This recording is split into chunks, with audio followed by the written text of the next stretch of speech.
Been on another pick, bit of a shed clean out, found some interesting stuff. Let's have a look, see if there's anything cool.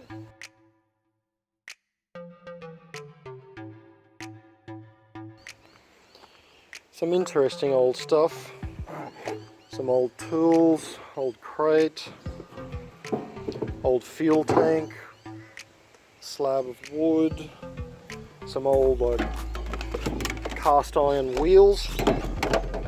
They're a good seller. Or stationary engines, bit of an old pump, more rusty iron bits, some old Primus burners, some huge vise, no brand on that but still desirable.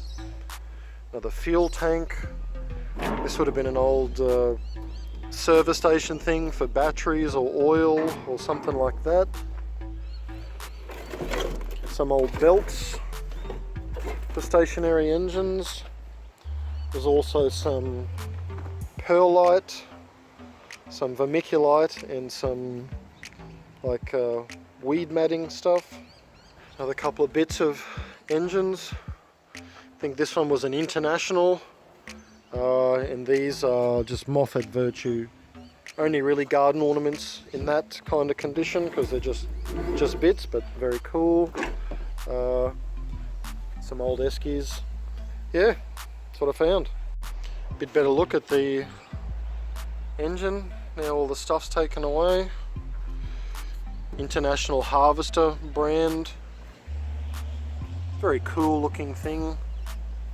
I think it's missing a lot of parts, probably used to fix other ones. But for garden ornaments or those keen people that want to restore these, it's pretty cool. And it's the remains of a Moffat Virtue engine. And some of the parts might be needed, but most likely garden art, shed art, something like that. Better look at these old iron wheels. Still got the arrow on there for direction spin. That one's very heavy. These ones are cool with the spokes, cast iron, random things embossed into them, probably off Sunshine or Lister engines. Very cool for garden art. I'd say this is a pair off some type of stationary engine. Again, this thing's written on there, but most likely going to be garden art. Very cool. Now what are you doing, you crazy bird? Get out of there, you nutcase.